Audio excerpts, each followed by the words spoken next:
for doing it, and we hope that they will. I think they've offered, and I believe that they will continue to be helpful in any way they can. Thank you all. Really appreciate it. Thanks. Can I just add a couple really brief so what is the next step now? The high-level team you mentioned is number 2 or number 3. Yeah, so let me walk you through the next step is multi-track. The first next step is working through our respective teams at the diplomatic side just to ensure that our diplomatic missions can function. There's been a series of reciprocal actions taken over the last 10 years that have really diminished our ability to operate in Moscow, as an example, and they would argue their ability to operate in Washington. We're going to need to have vibrant diplomatic missions that are able to function normally in order to be able to continue these conduits. The second is a high-level team, including those who are experts on these topics, the technical side, to begin to engage with their side on parameters of what an end to this conflict would look like. And on that front, obviously, there's going to be engagement and consultation with Ukraine, with our partners in Europe and others. But ultimately, the Russian side will be indispensable to this effort, and so that process will begin. And then the third is, together with those other two, is beginning to engage in identifying the extraordinary opportunities that exist should this conflict come to a acceptable end, the credible opportunities that exist to partner with the Russians geopolitically on issues of common interest, and frankly economically on issues that hopefully will be good for the world and will also improve our relations in the long term between these two important countries. So all three of those efforts will be happening in conjunction with one another. Obviously the diplomatic one is one we hope to move pretty quickly on, because this involves the treatment of our respective missions.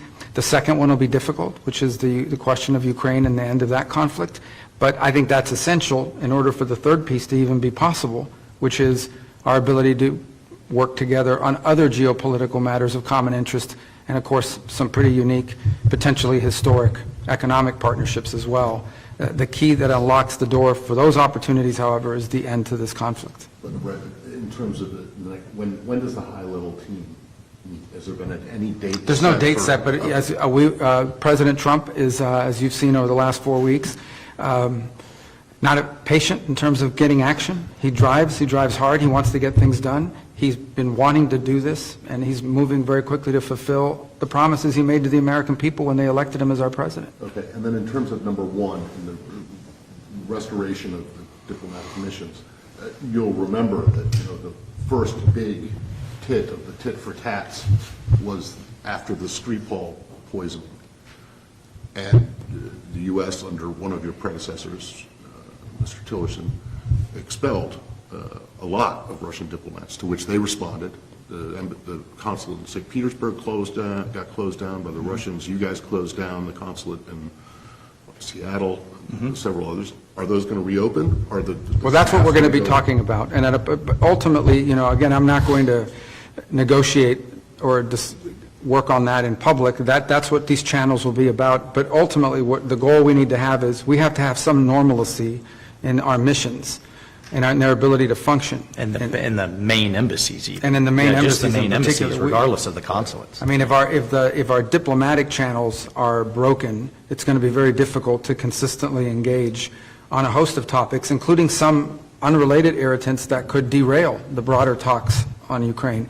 So there has to be some improvement in the way our missions are able to work and in the environment and space that they're given to operate in. So that's something we want to move on quickly, and it's important to set the table for the other two things that we want to do. But I think the key really in all of this is ultimately going to be whether an agreement can be reached with all parties involved on an acceptable resolution to the conflict in Ukraine.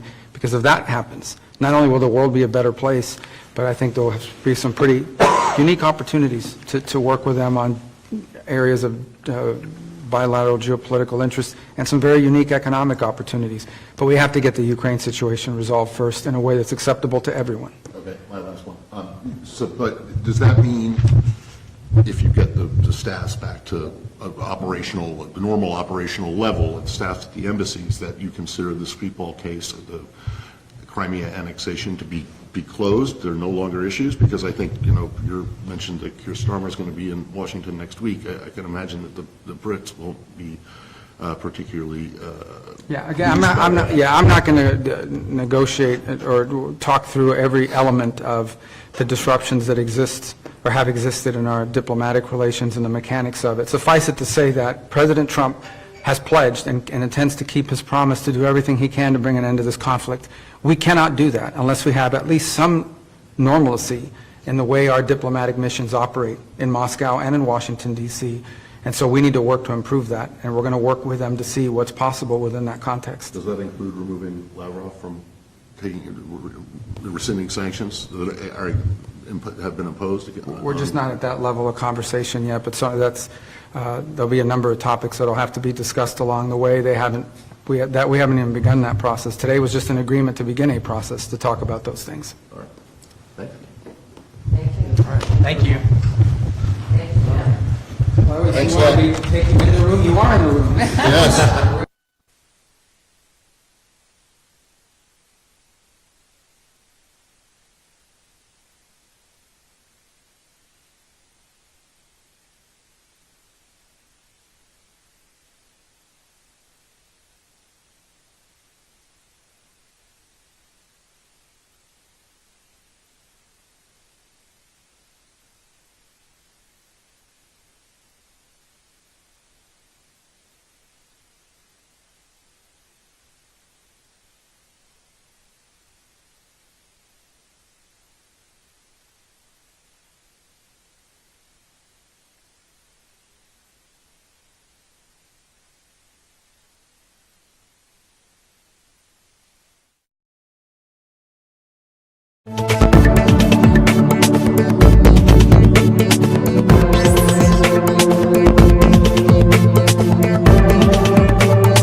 Так никто и не сказал ни слова, ни